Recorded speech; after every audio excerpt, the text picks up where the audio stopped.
Hola, espero que estén súper bien. Esta es la última clase de todo el curso. Les pido disculpas la demora. La verdad es que me habían mandado una que era demasiado larga y creo que sería bueno resumir, no en tantas diapos, la parte de inmunodeficiencia de esta clase. Como verán, muchas cosas las vimos a través de las preguntas. Ustedes las dedujeron. Así que solamente para la prueba entrar la parte de VIH en su forma más general. ¿Ok? Ok, vamos. Primero, ¿qué es una inmunodeficiencia? Bueno, una inmunodeficiencia es una enfermedad que lo que hace, como su nombre lo dice, es que uno tenga un déficit en el sistema inmune, ya sea por un defecto en algún componente, o en más componentes, en más de uno, del sistema inmune. Y pueden estar clasificados en dos tipos: primarias o congénitas, que quiere decir que son enfermedades con las cuales las personas nacen. Son enfermedades, en casi todas las inmunodeficiencias congénitas y primarias son genéticas. O secundaria o adquirida, quiere decir que las personas no nacen con ellas y se adquieren por distintas causas que vamos a ver en algunas diapositivas más. Vamos primero con las inmunodeficiencias primarias. Las inmunodeficiencias primarias son a nivel genético, como sale acá, ya sea mutación en el genoma, genes recesivos que codifican para proteínas que no cumplen bien su función, etcétera, como cualquier enfermedad genética. Son causadas por mutaciones que son hereditarias, ¿cierto? En genes que están involucrados en la respuesta inmune, en el desarrollo de la respuesta inmune, en la iniciación de la respuesta inmune, en los componentes celulares, etcétera. ¿Ok?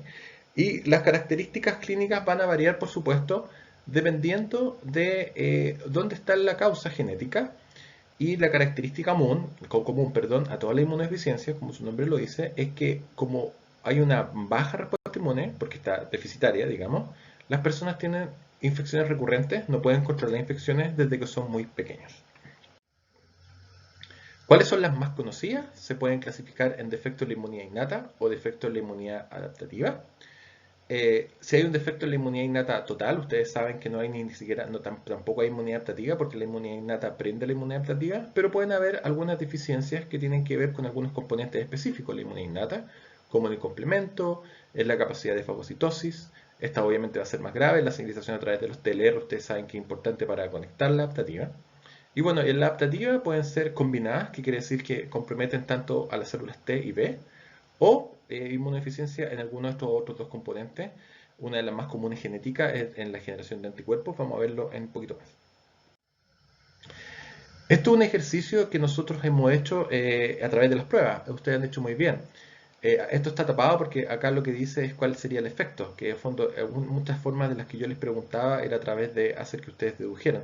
Por esa misma razón es por la cual esta clase decidí que no entrara en la prueba, sino que hiciera como un panorama general para que ustedes quizás conocieran algunas de las enfermedades más comunes, a las cuales quizás van a poder,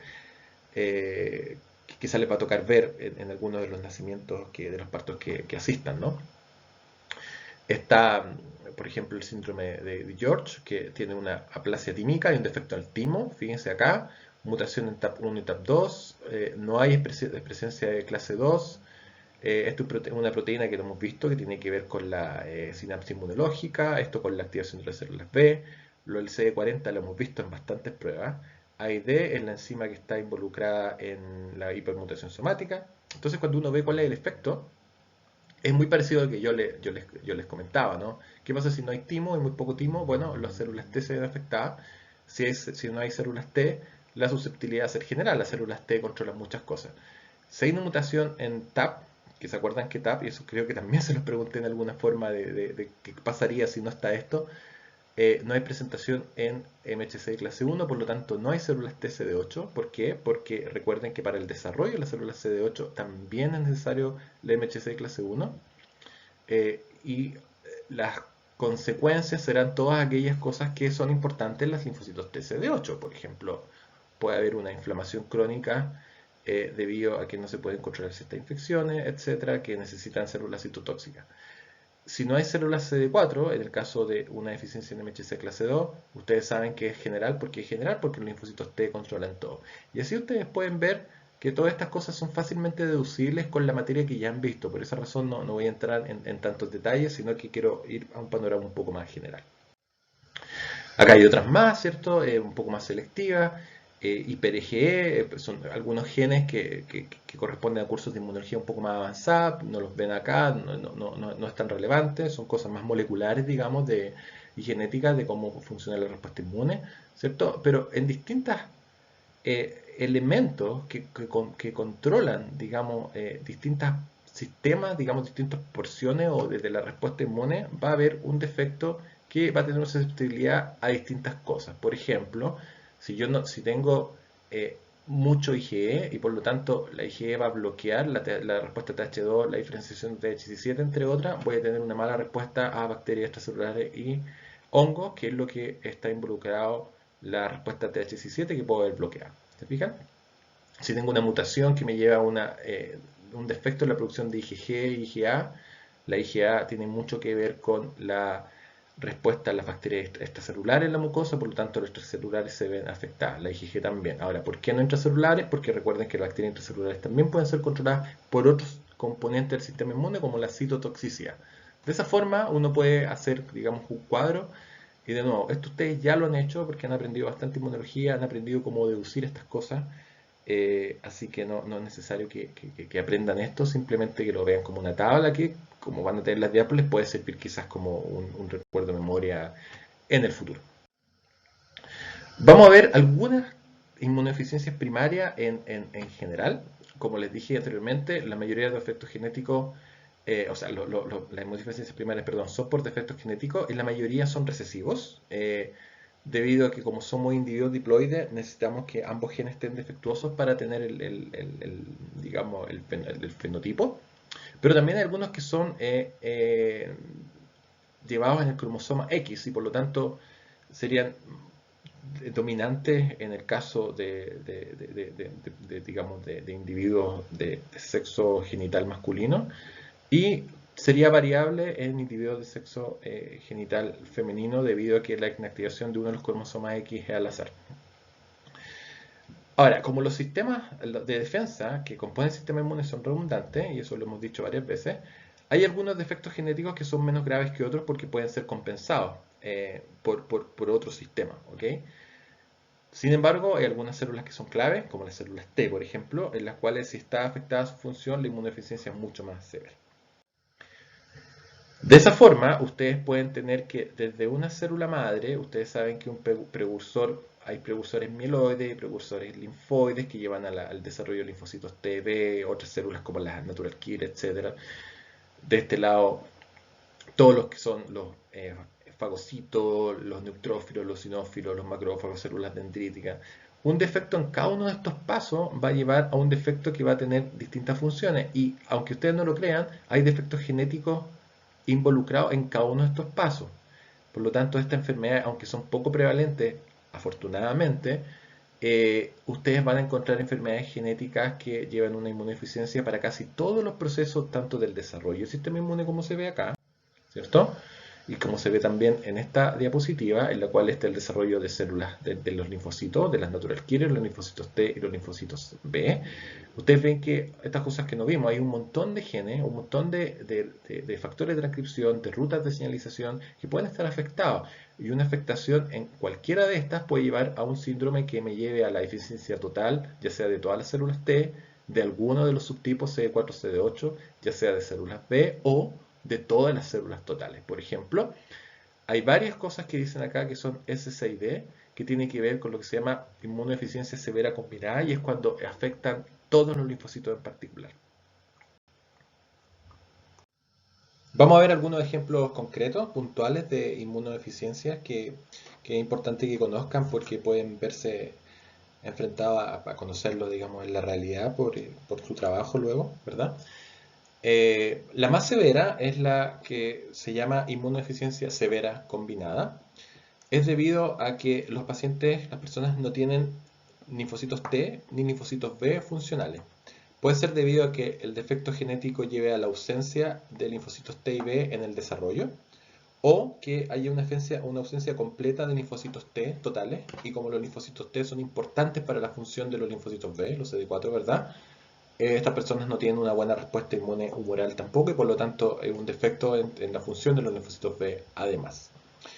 Son los llamados niños burbuja.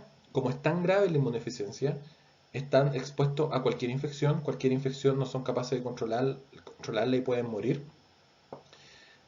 Así que es una de las más complicadas. Acá hay un caso emblemático, por ejemplo, una de las formas más frecuentes es un gen que está mucho más prevalente en la población, que es un alelo, digamos, que codifica para eh, una, un gen que tiene una mutación, ¿ok? Un alelo que codifica una proteína defectuosa en la cadena común del receptor para interleuquina 2.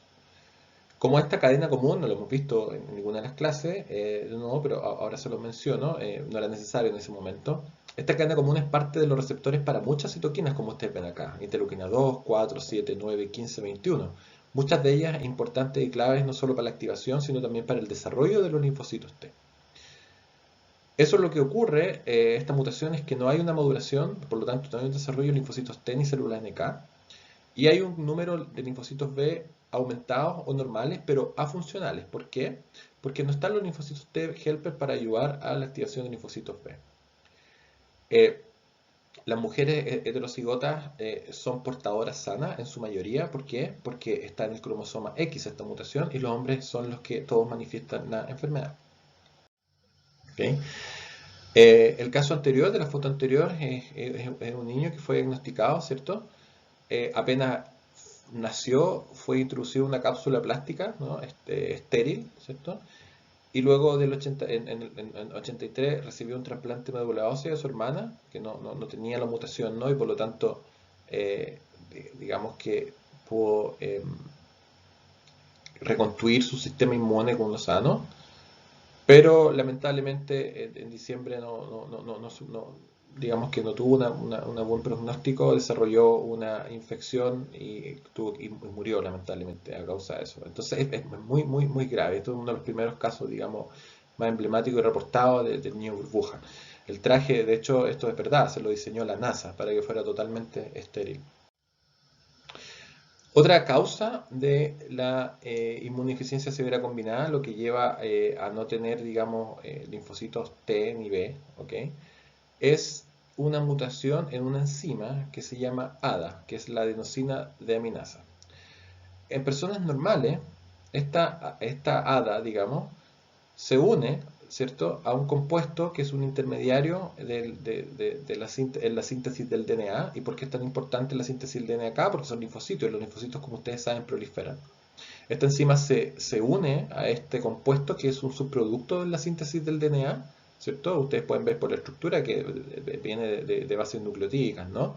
Y lo que hace es que simplemente cambia este grupo amina por un grupo, en el fondo un grupo fenol, ¿cierto? Esto es una amina, el fenol, y esto en el benceno, esto un fenol, perdón, no un benceno, o sea, sí, un benceno, perdón, por un fenol acá.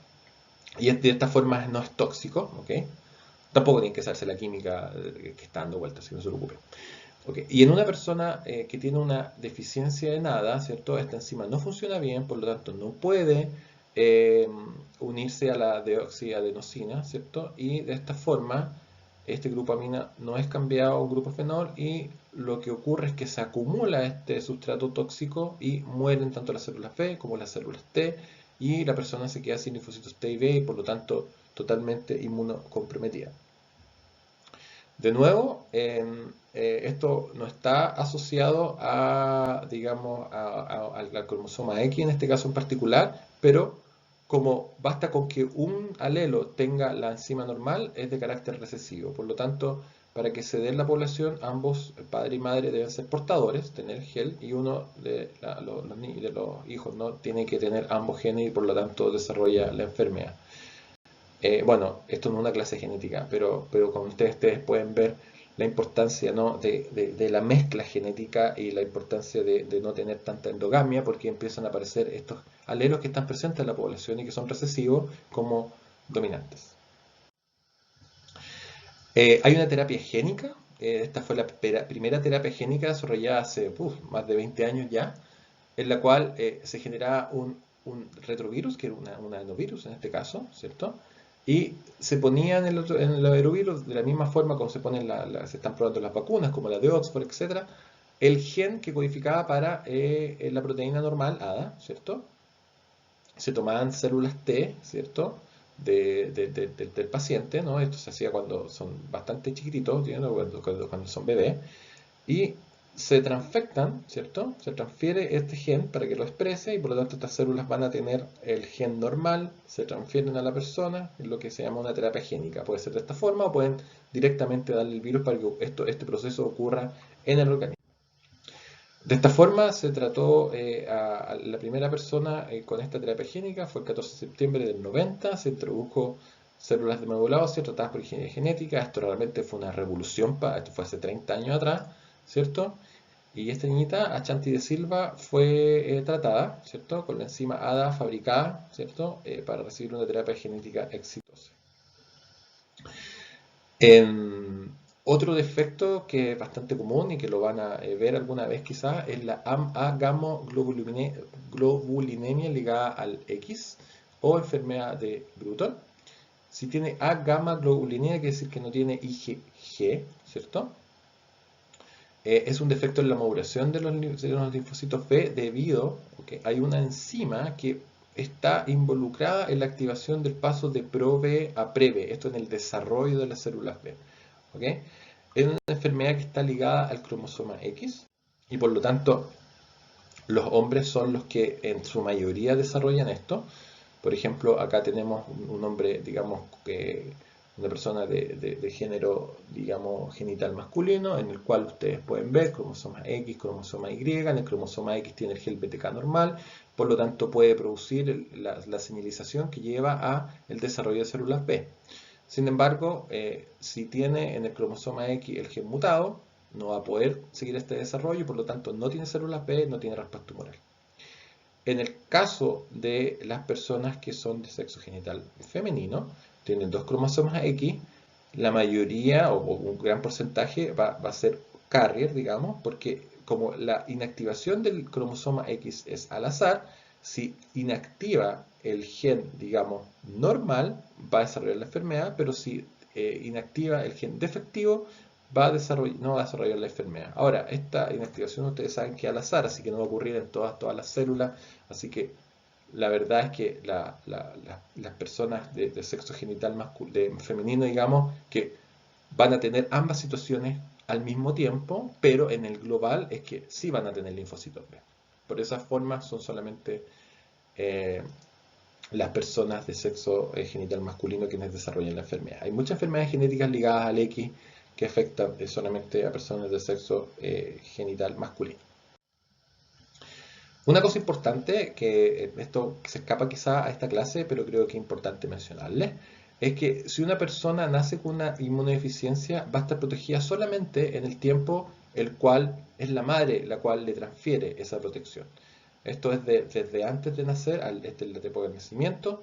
Ustedes saben que en el nacimiento, digamos, antes del nacimiento, la gestación se transfiere desde la placenta la IgG, luego por la leche se transfiere la IgA, y estos anticuerpos van a desaparecer entre los 6 a 9 primeros meses para que luego empiece a primar el propio sistema inmune de la persona. Si esta persona tiene una infancia genética que no le lleva la producción de anticuerpos, va a estar totalmente desprotegida acá, solo teniendo la protección los primeros meses por la madre. Dentro de las inmunodeficiencias que llevan a la activación de linfocitos T, y acá hay una que yo les pregunté varias veces, ¿qué pasa si no hay CD40 o no hay CD40 ligando? No está la ayuda, ¿cierto?, de linfocito B a través de los linfocitos CD4 y por lo tanto no se van a producir el cambio de su tipo. Y eso es lo que ocurre en esta enfermedad en la cual no hay CD40, por lo tanto no hay activación de linfocitos B T dependiente, y las personas tienen un síndrome que se llama hiper-IgM porque no pueden tener cambio de su tipo, solamente tienen IgM. Esto es un nódulo linfático de una persona con la enfermedad y esto de una persona normal.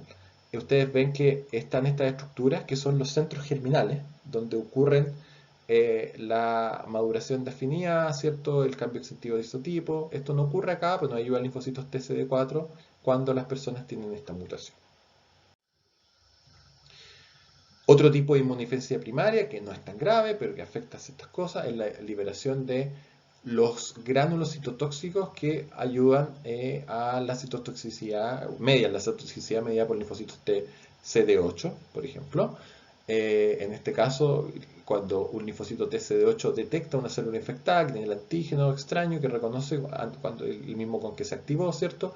Va a liberar estas, por exocitosis, estos gránulos, digamos, que contienen perforinas, granzima, etcétera.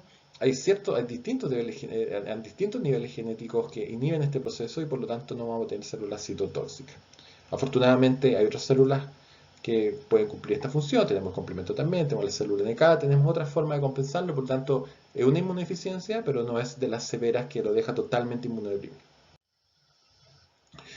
Un defecto que afecta, digamos, como daño colateral es un defecto en una de lesión que ocurre en el cromosoma 22. Estas personas tienen retraso mental, el síndrome de George, pero además eh, lo que ocurre es que hay un desarrollo defectuoso de varias glándulas, incluye el timo y la paratiroides, y por lo tanto, como no hay timo, no hay linfocitos T. Estas personas tienen una inmunodeficiencia debido a una falta de linfocitos T y por lo tanto tampoco van a tener una buena activación de linfocitos B porque no hay células CD4. Hay algunas inmunodeficiencias que tienen algunos defectos en el complemento, pueden ser a nivel de alguna de las vías en particulares o a nivel general si es digamos, algunos de los componentes donde se cruzan las vías, ¿cierto? Pero de nuevo son relativamente severos, obviamente, pero no son los más graves que existen porque tenemos otras formas de compensarlo. Hay inmunodeficiencias debido a una mala función de las células fagocíticas también, ¿ok? De nuevo, no vamos a entrar en detalle, son distintas, digamos, causas que van a tener distintas manifestaciones, pero no totalmente generales, porque hay mecanismos compensatorios, hay otras formas de atacar a los distintos patógenos, ¿ok? Y bueno, ¿cuáles son las consecuencias de la inmunodeficiencia primaria? En mayor parte, digamos que es lo, la real susceptibilidad es no defendernos contra infecciones, porque no tenemos una buena respuesta inmune. Por lo tanto, cosas que no causan infección grave, severa en personas con un sistema inmune sano, van a causar enfermedades gravísimas, como el Staphylococcus, como la Candida albicans, la varicela, el herpes simple. ¿Se fijan? Estas son personas que tienen inmunodeficiencia y realmente es terrible. ¿Okay? ¿Cuáles son ahora las inmunodeficiencias secundarias? A diferencia de las primarias, no son genéticas. Las secundarias son súper comunes, ¿ok? Y pueden ser crónicas, como lo que ocurre con el VIH, o pueden durar cierto tiempo, ¿cierto? Una inmunodeficiencia, digamos, aguda y que luego se pasan. Y están asociadas a distintas causas. Puede ser malnutrición, la irradiación y la quimioterapia por el cáncer, por supuesto que produce una inmunodeficiencia que luego uno se recupera de eso, leucemia, cáncer, drogas inmunosupresoras, que bueno, esto es un efecto secundario a los tratamientos inmunosupresores para personas que tienen, por ejemplo, enfermedades autoinmunes, ¿cierto? Esplenectomia, las personas que le sacan el vaso, todo el mundo dice que no pasa nada, pero la verdad es que tienen un cierto grado de disminución de fagocitosis, no es que afecte totalmente, las personas pueden defenderse aún, pero tienen cierto grado de inmunodeficiencia. Y el que más conocemos, el más grave, el más prevalente, que es el debido a la infección de HIV, que es lo que vamos a ver ahora. Me imagino que no es primera vez que ustedes escuchan acerca de VIH y no va a ser tampoco la última. Yo creo que a lo largo de su formación van a estar muy cerca de esto como un tema importante a tratar, ¿no? Para el manejo y el cuidado de sus usuarios, la educación de la persona en general, etc. Hoy se los voy a tocar brevemente en un punto de vista un poco más inmunológico. Ustedes saben que la epidemia, pandemia, endemia del VIH es algo que afecta a una cantidad enorme de personas. Son muchos millones de personas que están infectadas y que viven con el VIH en la actualidad, ¿cierto? Hay un número que se estima, que siempre yo le escucho a los profesores Valiente y Sotorrifo que trabajan en esto, de que cada minuto se están infectando 100 personas con VIH. Por lo tanto, algo que está lejos de ser controlado. ¿Cuáles son las dos agentes infecciosos más prevalentes en el mundo? La verdad es que no es solamente el VIH, ¿ok? Lo primero es el VIH con una cosa, digamos, más mediática, que uno habla de generalmente de unas, yo creo que hoy en día deben ser unas 40 millones de personas que están hoy en día viviendo con HIV o con SIDA. Vamos a hablar al tiro con la diferencia, ¿ok? La mayoría de estas personas viven en África, ¿cierto? Que es el país donde tiene los mayores problemas de VIH, y alrededor de 3 millones de personas son niños. Por lo tanto, y muchos de ellos fue debido a una transmisión desde la madre al bebé. Por lo tanto, es algo que está lejos de ser controlado, que es bastante preocupante las tasas de aumento que han tenido, sobre todo en Chile. Pero hay otra enfermedad infecciosa que afecta a mucha más gente, que hablamos poco, y es la tuberculosis. La tuberculosis afecta a más de 2 billones de personas. Y se estima que alrededor de un cuarto o quizás un poco más de la población actualmente está infectada con tuberculosis. En Chile no tenemos idea realmente cuántos son los casos de VIH, de tuberculosis. Se estima que hay 9 millones de casos, 9 millones de nuevos casos cada año, que es un montón, ¿cierto? Más de 1,5 millones de muertes. Pero como esto ocurre en general en países bastante pobres, en África sobre todo, obviamente quizás no tiene el efecto mediático tan importante. ¿Por qué le hablo de la TB? Porque la TB es un factor de riesgo muy grande para las personas que tienen VIH. Y como se convive con ambas cosas en un número súper importante, una persona que tiene VIH, que puede ser sana, pero se infecta con TB, es casi una condena de muerte. ¿Por qué? Porque en la TB hay mucha gente infectada, pero no muere tanta gente en comparación a las personas que están infectadas, y es porque una enfermedad silente es una enfermedad que tiene latencia y muchas personas ni siquiera manifiestan los síntomas y mueren de viejo. Por lo tanto, pero eso es debido a que el sistema inmune lo controla. No vamos a hablar de TB acá, no una clase de tuberculosis, pero sí es importante saber que esto ocurre porque el sistema inmune lo controla, y en el caso de que no lo controle porque tiene además una infección de VIH, estas dos combinaciones es realmente terrible. El VIH, este es el mapa mundial, digamos, de cómo se afecta. Ustedes pueden ver que eh, nosotros, digamos, no estamos tan mal, aunque ha aumentado bastante la prevalencia en Chile, a tasas preocupantes para digamos, los chicos del país que es, ¿no?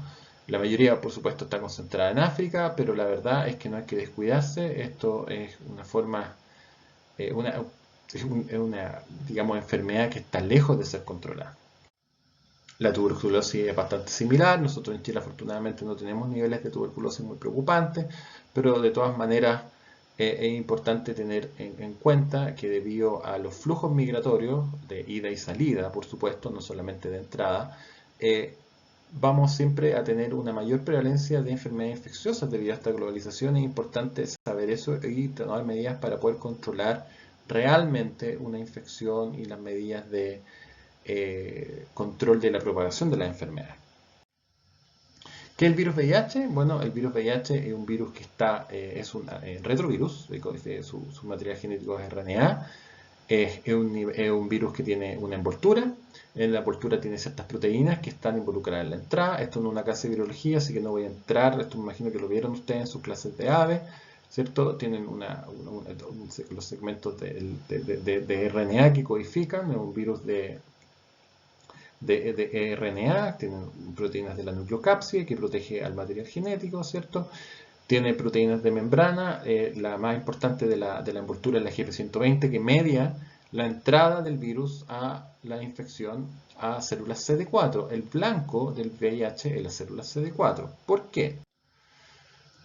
De las múltiples proteínas que tiene, muchas de ellas tienen que ver con la estructura. Hay una proteína, que es la proteína GP120, que se une a dos proteínas inmunológicas, ¿cierto?, que median la infección. Estas son la GP120 que se une a CD4, ¿cierto? Y el VIH utiliza el CD4 como vía de entrada y además un correceptor. Y ese correceptor puede ser tanto el receptor de quimoquina CXCR4 o el receptor CCR5. Hay personas que son mutantes, tienen mutaciones en estos genes, sobre todo el CXR4, que es el más importante, digamos, y son resistentes a la infección de VIH.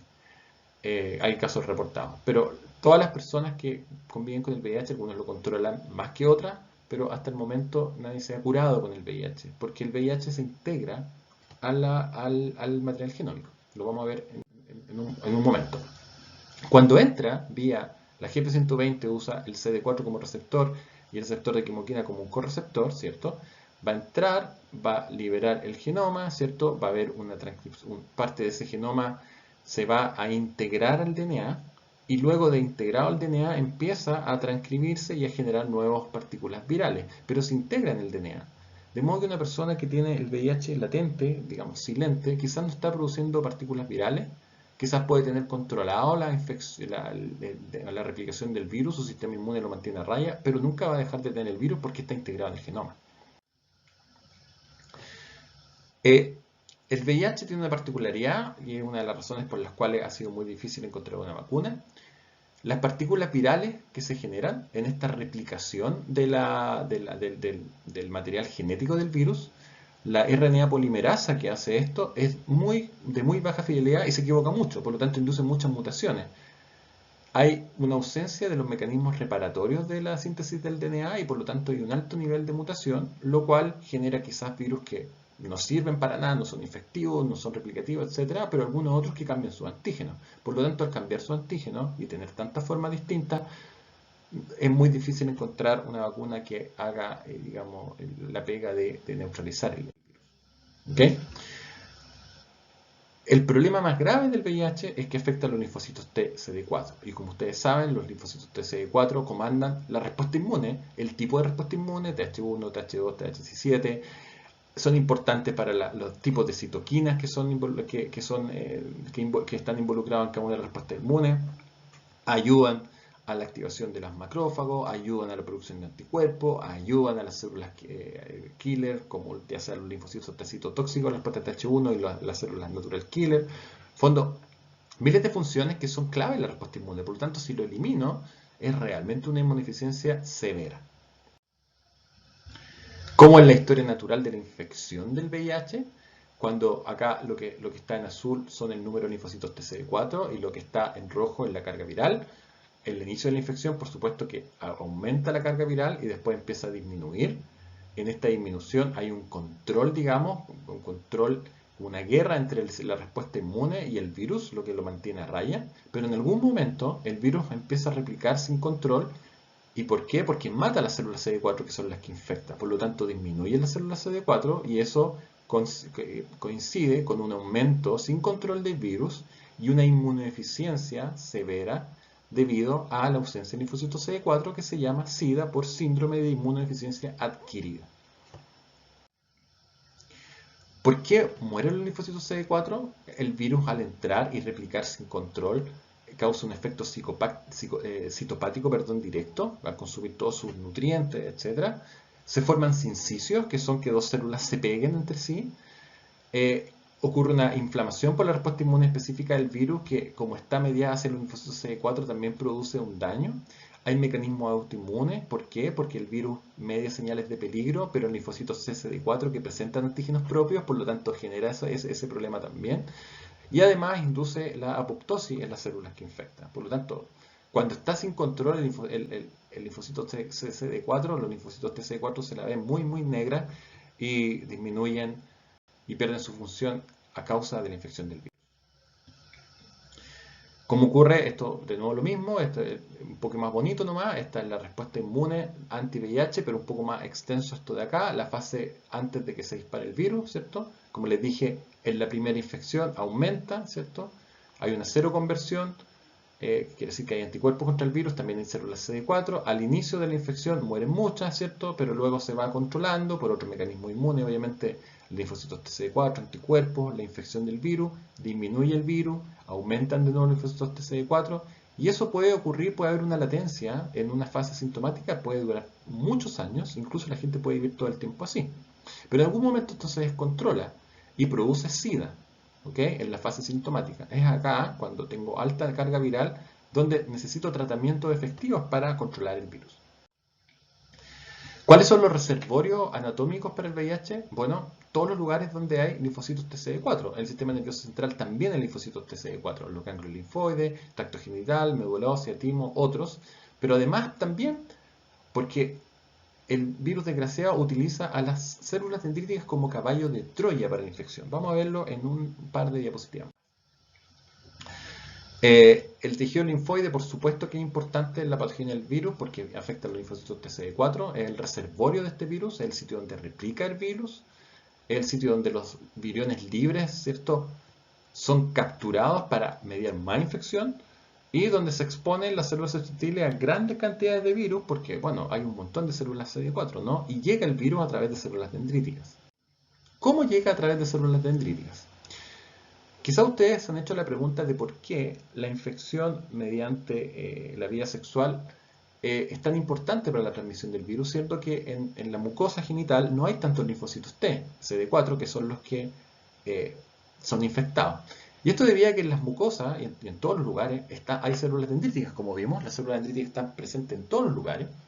Y la célula dendrítica tiene un receptor que se llama DC-Sign, el cual hay proteínas del virus que se unen a este receptor, ¿cierto? Y la célula dendrítica, al captar el virus, digamos que le lleva el virus a los ganglios linfoides secundarios, va a los ganglios y le lleva el virus transmitido por ese DC-Sign a un linfocito TCD4. ¿Por qué va hacia los ganglios linfoides? Porque el virus hace que madure la célula dendrítica. Recuerden que se estimulan sus TLR, algunos de estos entran, ¿cierto? Migra, pero en vez de activar una célula CD4 para que reconozca el virus, porque el virus no replica en la célula dendrítica, ¿cierto? Se lo lleva, se lo transporta a través de este receptor e infecta la célula CD4. De esta forma funciona, esto es lo que se llama el caballo de Troya de la infección del VIH utilizando la célula dendrítica. ¿Cuáles son los tratamientos de la infección por VIH? Y esto es como se tratan muchos virus, no solamente el virus del VIH. Los virus entran, los virus se integran al DNA y los virus se replican. Por lo tanto, la forma de atacarlo es a través de inhibidores de entrada, a través de inhibidores de las transcriptasas reversas y las enzimas, las integrasas que integran el virus en el genoma, y a través de inhibidores de proteasa, inhibidores del ensamblaje viral, etc. Inhibidores de la replicación, por eso son tan tóxicos. De hecho, el AZT y estas drogas, hay una película muy buena que habla de esto, no me acuerdo ahora el nombre, pero se la voy a dejar después quizá en algún link, que habla de cómo se descubrió la primera droga antirretroviral, digamos. Eran drogas que estaban diseñadas para combatir el cáncer. ¿Por qué? Porque inhiben la replicación. Algunas de estas drogas no fueron tan buenas para cáncer, pero resultaron muy buenas para esto. Pero por supuesto tienen efectos secundarios porque más que mal inhiben la replicación. Lamentablemente, las drogas para el VIH tienen algún grado de resistencia, pero ahora vamos a ver la parte buena, digamos.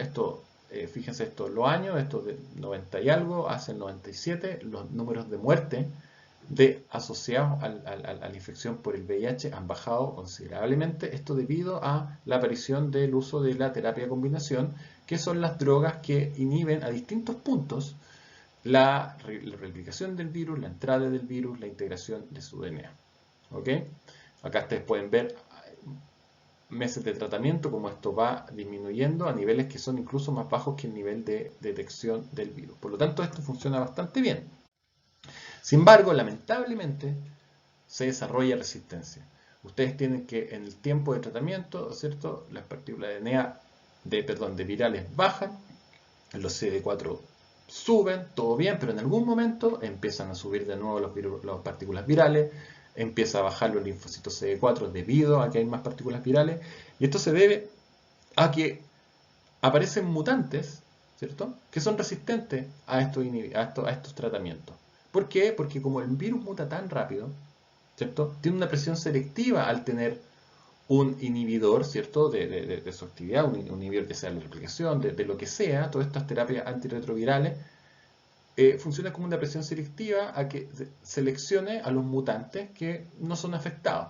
Por lo tanto, luego de una terapia, lo que ocurre es que se la sacan. Estos mutantes, seguramente, muchos de ellos tienen una ventaja en poder replicar en la presencia de estos inhibidores, pero tienen una desventaja en replicar normalmente. Por lo tanto, en ausencia del tratamiento, van a volver a aparecer los mutantes, digamos, sensibles al tratamiento, y luego se vuelve el tratamiento, y así en distintas rondas. Es realmente una guerra bien compleja hasta que no tengamos un tratamiento efectivo, ¿no? Nuevamente, y al igual que las infecciones por otros, digamos, por las infecciones, perdón, por las inmunodeficiencias primarias, la gente que tienen SIDA, que llegan a la etapa SIDA cuando ya no tienen linfocito CD4, su carga de linfocito CD4 ha bajado debido a la infección, se mueren por cosas que a nadie le causan daño, como, no sé, neumocistis, que es causado, ¿cierto?, por microorganismos, neumocistis, neumonía, debido a esta neumocistis, ¿cierto?, citomegalovirus en el hígado, en el intestino, cosas que a gente inmunocompetente no le hace absolutamente nada. ¿Ok? Acá tenemos, fíjense cómo queda un pulmón, perdón, un pulmón, un riñón, cómo están los riñones, miren qué horrible cómo quedan, ¿cierto? Luego de esta inmunización diseminada de neumocistis. Por lo tanto, es bien complejo lo que ocurre con estas personas, lo pasan muy mal, es muy horrible porque no pueden controlar infecciones porque son totalmente inmunodeprimidos. No mueren del VIH, el VIH no produce muerte, es la inmunosupresión derivada del VIH. Lo mismo ocurre con micobacterios, la gente que tiene micobacterios y VIH es casi una sentencia de muerte. ¿Okay? También otras cosas como algunos hongos, como algunos sarcomas, Kaposi, candidiasis, ¿cierto? Virus como herpes simplex, que mucha gente tiene herpes simplex y no va a morir con respecto a eso, ¿cierto? Debido a eso. Por lo tanto, es súper importante, estos son bastante viejas estas imágenes, pero el mensaje continúa. Ustedes lo saben mejor que nadie, ustedes participan en la educación de esto, pero es importante siempre, siempre enfocar a la prevención del VIH. Y esto ha sido la última clase, ha sido un gusto tenerlos como alumnas y alumnos y espero que estén súper bien. Nos veremos en el futuro, quizás en mí. Que estén bien. Chao.